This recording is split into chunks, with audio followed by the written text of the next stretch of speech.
Freedom ಪಾರ್ಕ್ನಲ್ಲಿ ವಿದ್ಯಾರ್ಥಿಗಳ protest ಈಗ ಮತ್ತೆ ಮುಂದುವರಿತಾ ಇದೆ. ವಿದ್ಯಾರ್ಥಿಗಳ ಹೋರಾಟಕ್ಕೆ ಬಿಜೆಪಿ ಕೂಡ ಸಾಥ್ ಕೊಡ್ತಾ ಇದೆ. ಫ್ರೀಡಂ ಪಾರ್ಕ್ನಲ್ಲಿ ವಿದ್ಯಾರ್ಥಿಗಳ ಹೋರಾಟ ನಡೀತಾ ಇದೆ. ಇದಕ್ಕೆ ಬಿಜೆಪಿ ಸಾಥ್ ಕೊಟ್ಟಿದೆ. ಈಗ ಹೋರಾಟದಲ್ಲಿ ಬಿ.ವೈ. ವಿಜಯೇಂದ್ರ, ಛಲವಾದಿ ನಾರಾಯಣಸ್ವಾಮಿ ಭಾಗಿಯಾಗಿದ್ದಾರೆ. ಕೆಪಿಎಸ್ಸಿಯಲ್ಲಿ ಅಕ್ರಮ ನಡೀತಾ ಇದೆ. ವಿಜಯೇಂದ್ರ ಅರ್ಹರಲ್ಲದವರಿಗೆ ಕೆಪಿಎಸ್ಸಿಯಲ್ಲಿ ಕೆಲಸ ನೀಡಲಾಗ್ತಾ ಇದೆ ಅಂತ ಆರೋಪ ಮಾಡಿದ್ದಾರೆ. ಪಶುವೈದ್ಯಕೀಯ ಹುದ್ದೆಗೆ 80 ಲಕ್ಷ ಲಂಚ ಪಡಿತಾ ಇದ್ದಾರೆ. ಕೆಪಿಎಸ್ಸಿ ಅಕ್ರಮದ ಬಗ್ಗೆ ಸಿಬಿಐ ತನಿಖೆಗೆ ನೀಡಬೇಕು ಅಂತ ಒತ್ತಾಯ ಮಾಡಿದ್ದಾರೆ.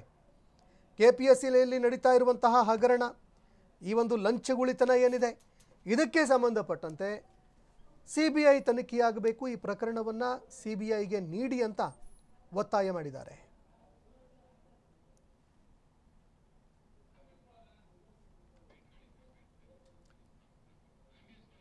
ಒಂದೇ ಒಂದು ಹುದ್ದೆಯು ಕೂಡ ಸಂಗೀತ ಶಿಕ್ಷಕರ ಹುದ್ದೆ ಅದರೊಳಗೆ ಇರುವುದಿಲ್ಲ.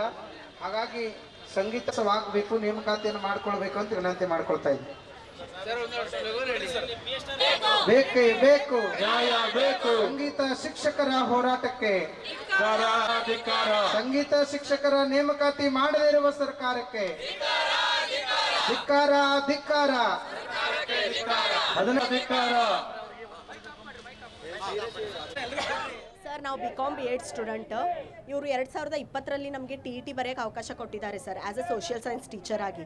ಇವ್ರೇನು ಹೇಳ್ತಾರೆ, ಇವಾಗ ನಿಮಗೆ ಸಬ್ಜೆಕ್ಟ್ಸ್ ಇಲ್ಲ ಅಂತ ಹೇಳ್ತಾರೆ ಸರ್.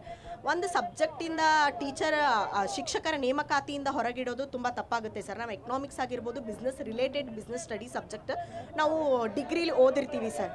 ಅದೇ ರೀತಿಯಾಗಿ ಇವ್ರೇನು ಹೇಳ್ತಾರೆ, 2022ರಲ್ಲಿ ಸರ್ ಅವಕಾಶ ಕೊಟ್ಟಿಲ್ಲ ಸರ್. ನಮಗೆ ಅವಕಾಶ ಕೊಡ್ತೀವಿ ಅಂತ ಬರೀ ಆಶ್ವಾಸನೆ ಕೊಟ್ಟಿದ್ದಾರೆ ಇವರು. ನಮಗೆ ಯಾವುದೇ ರೀತಿ ಅವಕಾಶ ಕೊಟ್ಟಿಲ್ಲ.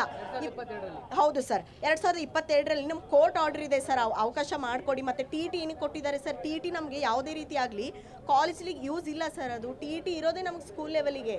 ಮತ್ತು ಅದರಲ್ಲಿ ಇವಾಗ ಸಬ್ಜೆಕ್ಟ್ ಇಲ್ಲ ಅಂತ ಹೇಳ್ತಾರಲ್ಲ ಸರ್, ಮತ್ತು ಸೋಷಿಯಲ್ ಸೈನ್ಸ್ ಓದಲ್ದೆ ಟಿ ಪಾಸ್ ಮಾಡೋಕ್ಕಾಗುತ್ತಾ ಸರ್ ನಾವು?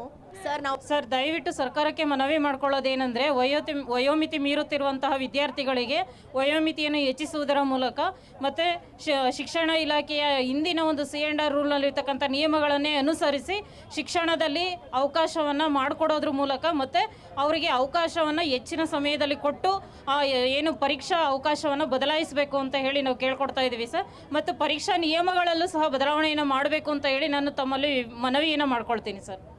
ಇದು ಕೇವಲ ಪರೀಕ್ಷಾ ನಿಯಮಗಳನ್ನು ಬದಲಾವಣೆ ಮಾಡಬೇಕು ಸರ್. ಅದು ಕೇವಲ ಏನು 26ಕ್ಕೆ ಸೀಮಿತ ಆಗಿ ಅಷ್ಟರಲ್ಲೇ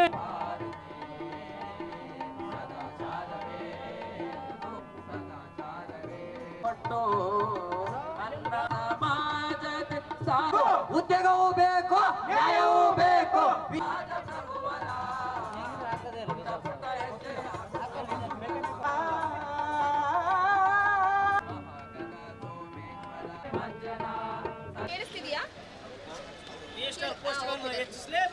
ಹೆಚ್ಚಿಸಲೇಬೇಕು.